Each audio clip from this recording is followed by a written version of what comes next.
pega, tem fogo. Guerreiro é, guerreiro é, guerreiro é.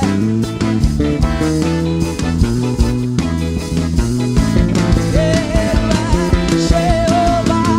Guerreiro é, guerreiro é.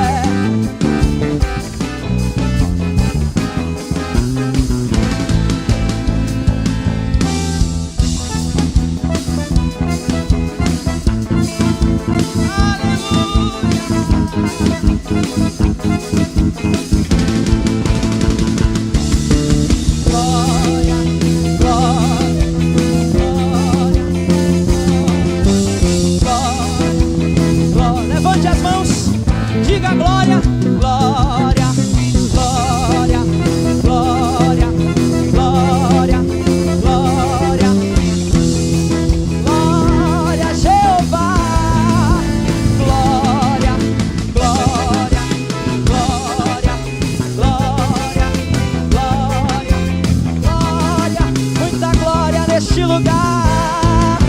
Glória, glória, glória, glória, glória, glória neste lugar.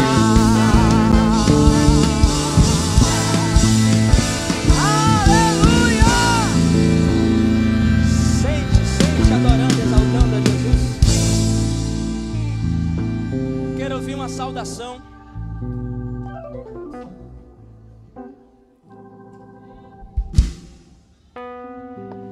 Quando tem bispo na casa, pastor tem que servir, né? Tem que ouvir. Bispo Bruno, você não pode voltar para casa sem derramar. Vem. Quero ouvir uma saudação do Bispo Bruno. Já vai dar 4 horas. Vigília já está acabando.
Se puder, sente.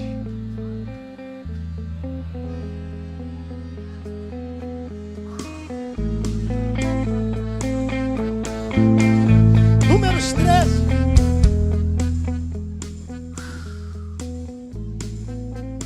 Números 13, 25. 26.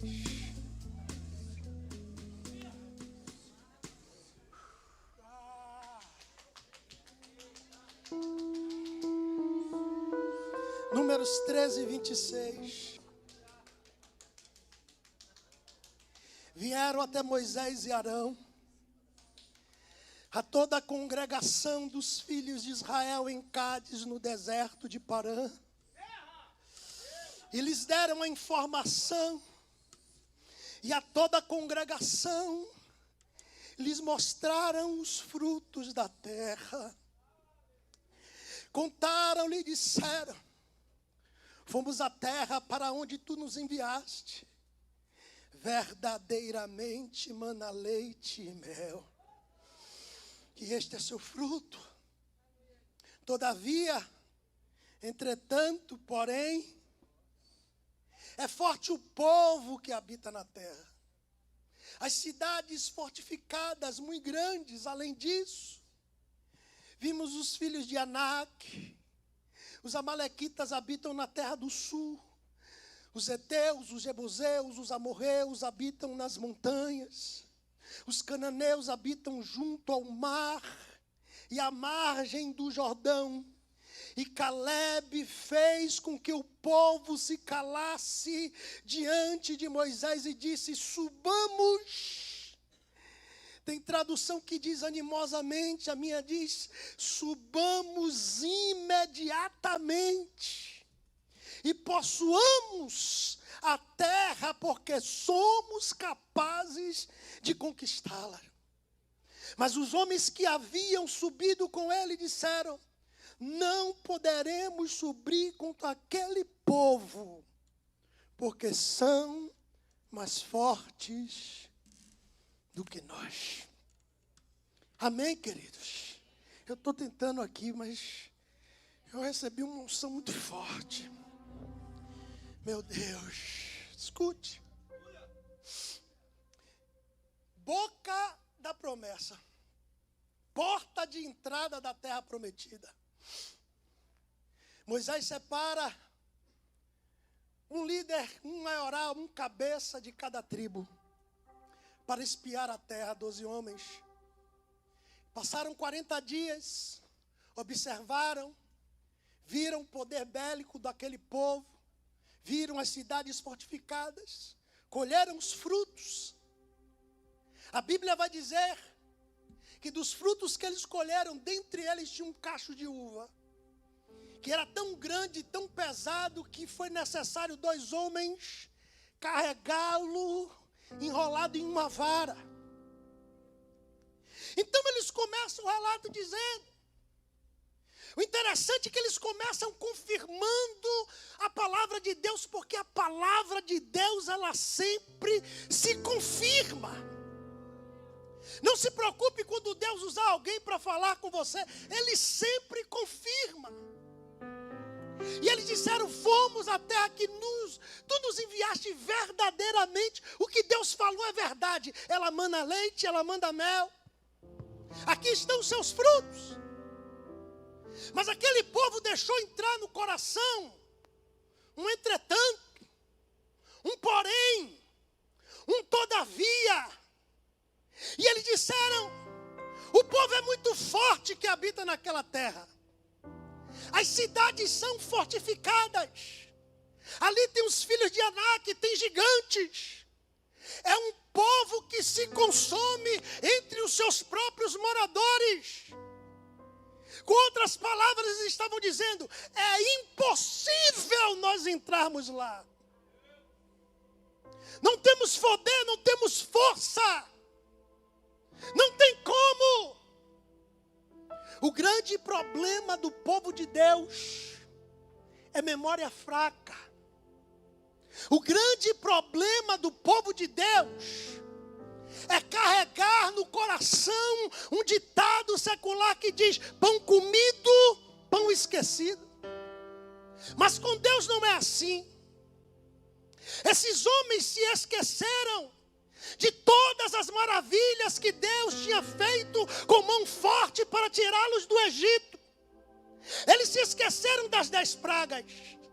Eles se esqueceram das mortes dos primogênitos.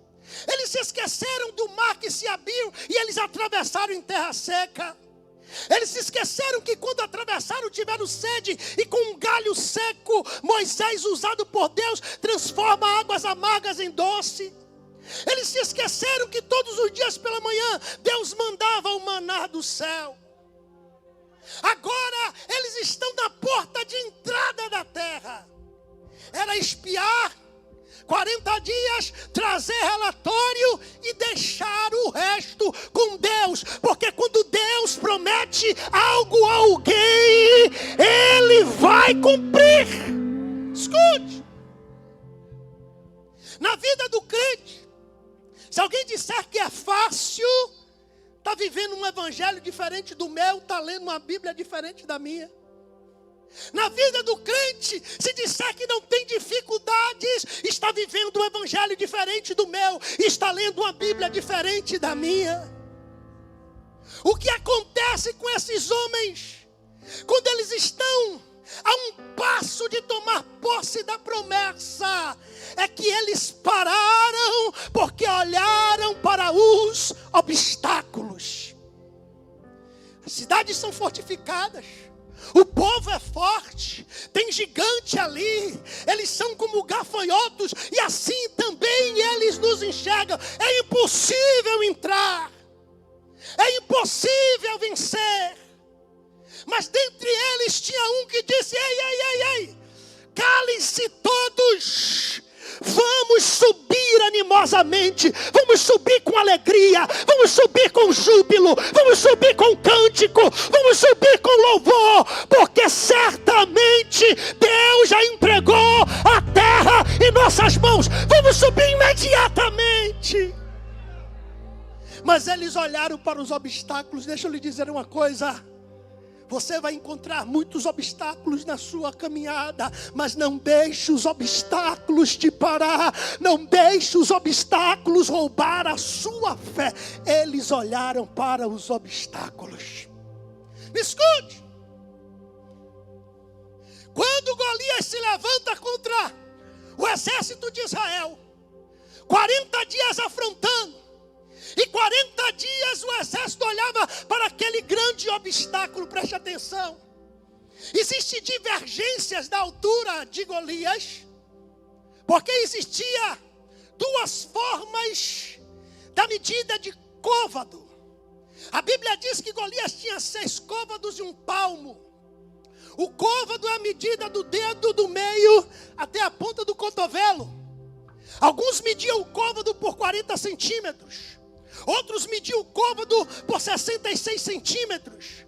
Então há divergências. A altura de Golias pode ser, contando um côvado de 40 centímetros, 2,92 metros, segundo a versão internacional da tradução bíblica. Ou 3,45 metros.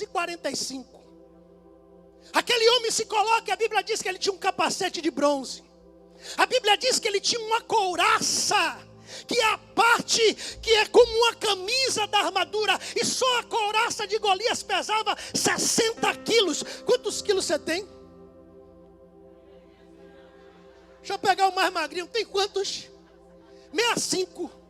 Golias podia lutar com este homem agarrado ao seu tronco e não fazia nenhuma diferença. A Bíblia também diz que ele tinha caneleiras, gralhas. A Bíblia também diz que ele tinha uma espada.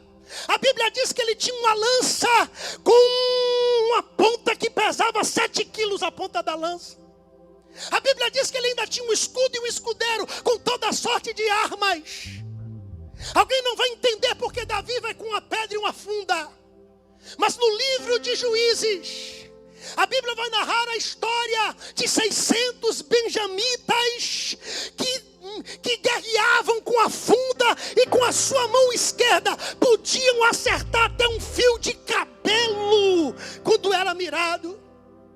Davi vai olhar para aquele grande obstáculo, 2,92 ou 3,45, capacete, couraça, caneleira, escudo, espada.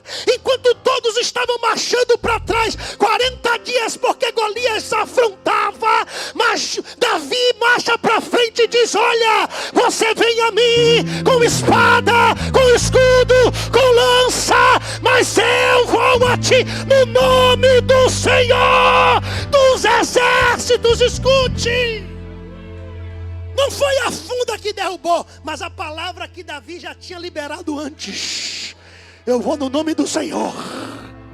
Ei! Se você quiser uma caminhada cristã sem obstáculos, você está no lugar errado. Mas deixa eu lhe dizer uma coisa: os obstáculos se levantam no seu caminho e Deus não vai tirá-los. Ele vai lhe capacitar para vencer. Ele vai te capacitar para ultrapassar os obstáculos. Tem gente assim, com o pé na porta da terra prometida, mas quando vê o gigante, meu Deus, quando vê Jericó, muralha de 9 metros de altura, 6 metros de espessura, 42 quilômetros, diz: é impossível. Aí Deus vai mostrar a eles que mesmo com o cansaço de 6 dias rodeando a cidade, e 7 vezes no 7º dia, um grito de glória do povo derrubou aquela muralha. Deus está nos falando no fim desta madrugada: não olhe para os obstáculos, olhe para Deus. Quando Deus chama Noé para construir a arca, escute isso: Noé, faça uma arca, pegue, todo mundo pensa que é um casal de cada animal, dos animais limpos, 7 pares. Dos animais impuros, um par, um casal de cada. Mas todo mundo pensa que só foi um casal, não foi. Dos limpos, 7. Constrói. Noé vai começar um trabalho que ele nunca tinha feito, pastor Melvin. Meu querido pastor Daniel Nogueira. E Deus diz: vai, pega aí serrote, martelo, prego, madeira e vai. Por favor, tem alguém lá? Tem. Coloca aí Gênesis 5:32. E depois, em seguida, você vai colocar Gênesis 7:3. No tempo do dilúvio, Deus vai diminuir a idade do homem. Adão viveu 930 anos. Os homens viviam 600, 700. Mas Deus disse: o meu espírito não contenderá com o homem, então os seus dias serão de 120 anos. Deus vai diminuir. Alguém pensa que 120 anos é o tempo que Noé levou para construir a arca? Não, eu vou te provar. 120 anos é Deus diminuindo o tempo de vida útil do homem. Ele disse: não, se o homem viver 1000 anos, meu espírito não vai conseguir, não vai poder contender com ele. Então todos os seus dias serão 120 anos.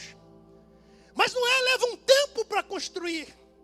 Porque tem obra de Deus que na vida de alguém pode até começar hoje, em 3 meses, 4 meses, 1 ano decolar. Mas tem obra de Deus na vida de alguém que vai levar alguns anos. Porque a obra é maior, porque a preparação é maior, porque o desafio é maior. Noé agora vai começar a construção. Gênesis 5:32 diz assim: e era Noé da idade de 500 anos, gerou Noé Sem, Cã e Jafé. Quantos anos tinha Noé? Quantos anos tinha Noé? Gênesis 7:6, por gentileza. 7:6. Dependo desse versículo para continuar. Está no 5:32, 7:6. E era Noé da idade de quantos anos? Quando o dilúvio das águas veio sobre a terra. Ou seja, Gênesis 5:32 ele tinha 500. Gênesis 7:6 ele tem 600. Gênesis 5:32 não diz que ele começou a construir, disse que ele gerou Sem, Cã e Jafé. Mas Gênesis 7:6 diz que ele tinha 600 anos quando a arca já estava construída, quando já estava todo mundo dentro e quando as águas do dilúvio romperam sobre a terra. Ou seja, Noé levou aproximadamente 100 anos para construir a arca, batendo martelo e pregando a palavra, cortando madeira e pregando a palavra, porque Pedro vai dizer: e Noé foi pregoeiro da palavra de Deus. Alguém vai dizer que não era comum chuva naquele tempo. muito menos chuva diluviana. Moisés começa o primeiro ano cortando madeira e alguém pergunta: está fazendo o que, Noé? Olha, eu vou pregar para você. Deus vai mandar um dilúvio e vai destruir a humanidade. Quer colar comigo nessa obra? Vem, porque quem vir comigo pode se salvar, mas quem não crê, a porta vai ser fechada pelo lado de fora. Imagine quantos obstáculos. Imagine para Noé convencer a mulher dele que aquela obra era de Deus. Imagine Noé para convencer os filhos dele que aquela obra era de Deus. Imagine Noé para convencer as noras dele que aquela obra é de Deus. Porque uma coisa é eu dizer: eu vou começar uma obra aqui, aí você vem comigo, mas passa 10 anos e não concluiu, passa 20 anos e não concluiu, passa 50 anos, aí alguém disse: pô, tem uns 50 anos batendo martelo aqui, cortando madeira, medindo com trena, e Noé está dizendo: não olha para os obstáculos, continua a obra, continua a marcha, continua a caminhada. Aí tem crente que com a cara feia do outro: perdi minha vigília. Fala: não, eu vi você lá no meio da vigília, não lhe achei mais. É porque alguém olhou para mim de um jeito que eu não gostei, falou que eu não gostei, peguei minha Bíblia, botei debaixo do meu braço e fui-me embora. Ei! Catuca ele aí e diga assim: não olha para os obstáculos. Não olha para os obstáculos. Infelizmente, no meio do povo de Deus, eu tenho que falar. Tem gente que não faz e não deixa ninguém fazer. Tem gente que está na igreja há 10 anos, não dá um prego no sabão. Aí chega um novo convertido, cheio de vontade, cheio de coragem, cheio de fé, cheio de gás. Aí o bispo investe, dá cargo, bota na frente. Aí alguém olha assim e diz: mas ele chegou ontem. Pior é você que está aí 10 anos sem fazer nada. Ei! Não olhe para os obstáculos. Os obstáculos fazem parte da vida do crente. Os obstáculos fazem parte do propósito de Deus para aumentar a sua fé, mostrando o tamanho do poder que Ele tem sobre a sua vida. Golias se levanta como obstáculo, Deus lançou por terra. A arca em 100 anos se levantou como obstáculo, Deus deu força a Noé e ele concluiu aquela obra. A cova dos leões se levantou como obstáculo para Daniel, mas ele não temeu, caiu lá e Deus mandou o leão jejuar. A fornalha 7 vezes mais aquecida se levanta como obstáculo, mas aqueles homens sabiam que o homem de branco ia passear com eles no meio do fogo. Não olhe para os obstáculos. Bispo Wagner, eu vi o tamanho desta obra. 5.000 pessoas sentadas, eu vi.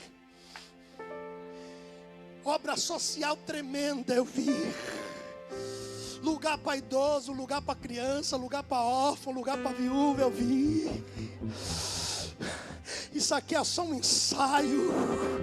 Anamanda e a Candorobassúria. Eu já falei isso 1 milhão de vezes. Eu pastoreei por 20 anos uma igreja. Saí de lá com um templo concluído. Mas quando eu tinha aproximadamente 10 anos de obra, eu vi essa obra aqui, eu não entendi. Eu vi essa igreja aqui, eu já contei isso algumas vezes. Eu vi aqueles quadradinhos preto e branco ali. Eu vi o desenho do púlpito. Eu vi o nome Desistir Jamais aqui atrás. Eu pensava num sonho, que era um grande congresso, que Deus iria me colocar para pregar. Graças a Deus, tive muitas oportunidades aqui. Preguei nos aniversários, preguei em congressos, preguei em festividades. E um desses Deus me lembrou um sonho, 15 anos atrás. E eu olhei e disse: meu Deus, eu me vi nessa igreja, mas eu não sabia que eu ia fazer parte dessa obra. Escute, quando mudou para cá, eu falei: e aí, meu bispo, vai comprar? E ele disse: não, isso aqui é muito pequeno ainda para o tamanho da visão que Deus vai me dar. Isso aqui é só um ensaio. Ei, eu não sei o que você está passando, eu não sei o que você está vivendo, Eu saí de casa hoje e disse: Deus, tomara que não me venha a oportunidade que hoje eu só quero receber. Mas no caminho Deus disse: vai ler essa palavra que eu quero que você fale. Eu falei: se for Deus, vai me chamar. E Deus está dizendo: não olhe para os obstáculos. Não olhe porque tem alguém mais qualificado do que você. Não olhe porque tem alguém mais relacionado do que você. Não olhe porque tem alguém que canta mais bonito do que você. Não olhe porque tem alguém que prega mais bonito do que você. Se Deus está lhe chamando para a obra, Ele está dizendo: eu quero que você se levante e possua imediatamente. Eu quero que você se levante e possua a terra animosamente. Tem uma grande verdade que esses homens vão dizer aqui. Eles vão dizer assim: contaram e disseram, versículo 27 do 13: fomos à terra onde tu nos enviaste, verdadeiramente mana leite e mel, este é o fruto. Todavia o povo que habita são cidades fortificadas muito grandes. Além disso vimos gigantes, amalequitas. Não dá. Os homens que haviam subido, versículo 31, disseram: não poderemos subir contra aquele povo, porque são mais fortes do que nós. Isso aqui eles estavam falando com verdade. Realmente o povo era mais forte do que eles, mas eles esqueceram. Quem guiou ele na nuvem no deserto ia na frente. Eles esqueceram. Quem guiou ele de noite na coluna de fogo ia na frente. Quando a coluna parava, eles paravam. Quando a coluna movia, levantava acampamento e movia. Eles disseram: nós não podemos, somos fracos. Eles estavam certos, mas eles esqueceram do Deus que andava com eles. Ei, deixa eu lhe dizer uma coisa. Se no primeiro obstáculo você para, você ainda não conhece Deus. Você ainda não sabe o Deus que você serve. Você ainda não sabe o tamanho do Deus que te diz: eu te tomo pela tua mão direita e te ajudo. Não olhe para os obstáculos. Você que chegou com um plano de abrir uma loja, mas no ponto que você quer alugar, tem 10 lojas do mesmo ramo que o seu. Aí alguém está dizendo: não abre ali não, tem muita concorrência. Ei, se foi Deus que mandou abrir, não olha para os obstáculos. Vai nessa tua força, porque Deus é contigo. Tem alguém comigo aqui? Diga amém. Noé levou quase 100 anos para construir a arca. A arca tinha 123 metros de comprimento. A arca tinha 27 metros de altura. A arca tinha 13 metros e meio de largura.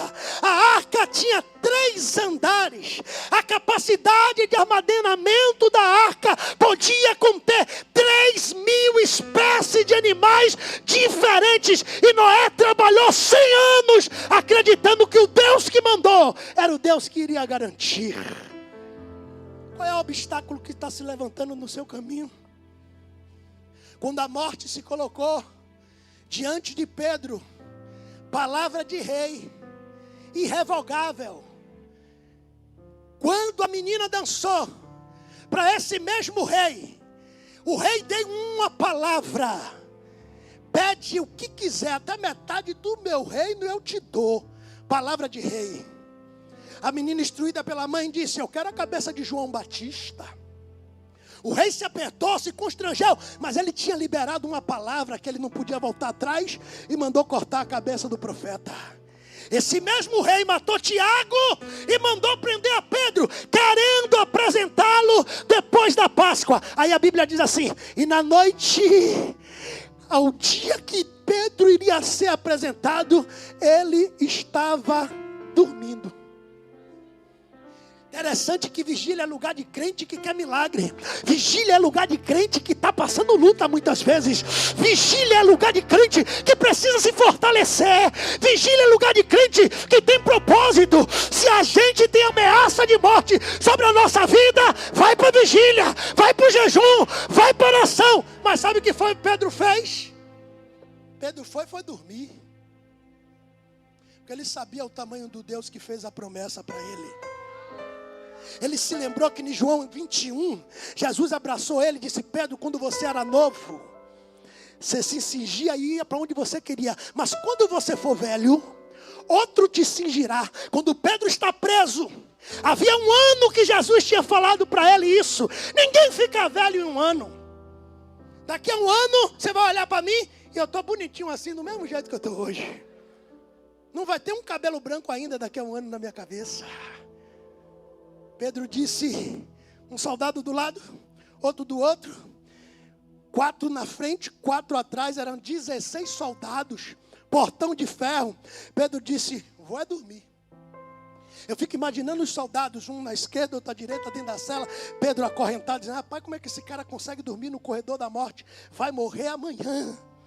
Mas Pedro estava dormindo porque todos aqueles obstáculos, cela, correntes, soldados, portão de ferro, palavra de rei, levante dos fariseus, dos escribas, dos saduceus, todos esses obstáculos não foram suficientes para tirar o sono de Pedro. Tem gente que se atribula quando chega dia 31, porque primeiro 5 e 10 é dia de pagamento. Aí alguém fica, meu Deus, o mês já acabou, já vem as contas tudo de novo, já vai vencer tudo de novo. Deus está dizendo, na vigília você fica acordado, mas depois disso pode dormir. Eu estou garantindo o seu mês de junho, eu estou abrindo as portas que você precisa.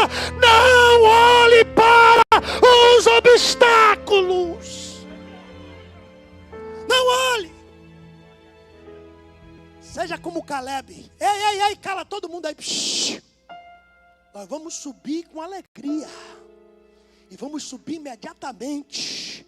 Aqui ele fala, na minha tradução, porque nós conseguiremos vencer eles. Mas em outra tradução diz, porque Deus estará conosco. Porque Ele entregará nas nossas mãos. Saudação é no máximo 30, eu paro aqui. Mas olhe para seu irmão e diga, não olhe para os obstáculos. Os obstáculos vêm para te fortalecer, para aumentar a sua fé, para fazer você superá-los. Deus não tirou Golias, mas deu graça a Davi na mira da pedra, venceu o gigante. Deus não mandou anjos para ajudar, não